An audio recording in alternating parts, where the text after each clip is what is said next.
A nationwide rideshare and delivery scam puts thousands of unqualified Uber and Lyft drivers onto the road with stolen identities. Well, I'm glad that's been bust up and they are doing something about it. But what they also could do is stop the thousands of unqualified Uber and Lyft riders that should not be on the platform. So let's look into this.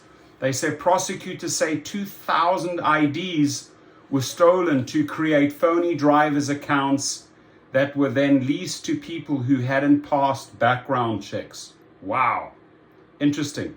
A group of 19 alleged scam artists have been accused of running a nationwide scheme in which they stole thousands of identities to create fraudulent rideshare and food delivery drivers' accounts, which were then leased to people who hadn't passed any driver background checks. Last week, one member of the group, Flavio Candido da Silva, 36, of Malden, Massachusetts, pleaded guilty to conspiracy to commit wire fraud and aggravated identity theft. Da Silva was accused of collecting over $200,000 on his own in the scheme. Wonder how he did that. He faces a maximum of 20 years in prison when he is sentenced in April. His attorney had no comment. Ka-ching! Lock him up.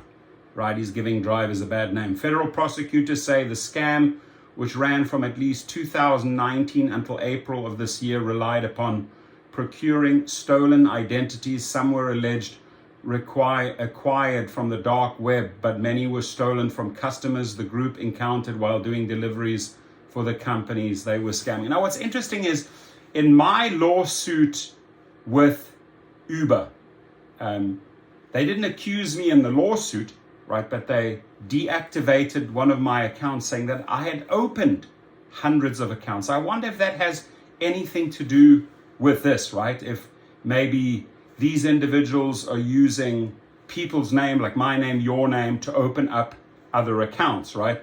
Because when the reporter in San Francisco contacted Uber Legal, they said, why did you deactivate Mr. Kunert, the rideshare professor's account? They said he had hundreds and hundreds of accounts, and I went and gave a sworn testimony that that's not the case, right? I have one name, 2 emails, a fleet account, a regular account, one phone number, which was used for both accounts, and I operated for years under those 2. So I wonder if this, I'm just curious if this somehow fits into this, because I'd like to hear more about the story, and I'm sure more is going to come out, and I'm going to try and get my hand on this report. I find it fascinating how these guys could set up so many bogus and fake profiles, right? For example, when delivering alcohol, the defendants alleged would ask for the recipient's ID to verify their age and then took a picture of it. Oh, they would then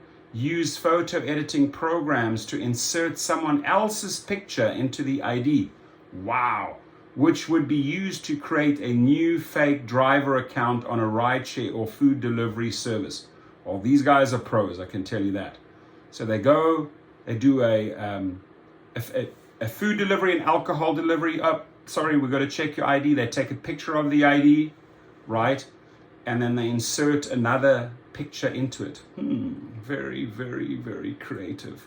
In other instances, the group allegedly collected victims' information after getting into a car accident with them, sometimes intentionally, prosecutors said.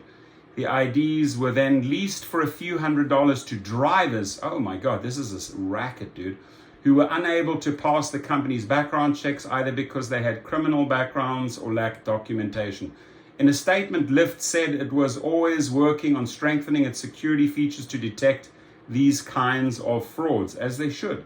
The safety of the Lyft platform is our top priority, and we work closely with the Department of Justice during the investigation. I hope you also work close with the Department of Justice when it comes to all of these fake rider profiles and individuals that should not be on the platform. I hope you guys work closely together on that one, right?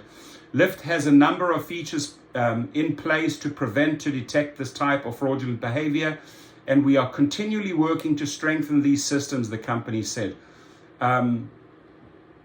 In all, prosecutors say the group, all of whom are Brazilian nationals. Guys, brasileiros, what are you guys doing here and scamming over innocent people? Stole the identities of more than 2,000 people. Federal prosecutors say the group also defrauded rideshare companies that offered driver referral bonuses. Aha! Now, you guys need to activate those accounts because you guys wrongfully terminated a ton of people, right? Randall Heimovicki, look into this. Dara Kochawi, Tony West, look into this because you made some pretty wild and bogus accusations on this one. Federal prosecutors say the group also defrauded rideshare companies that offer driver referral bonus by using that one phony account to recommend another fraudulent account and collect a $1,000 referral fee each time. Aha!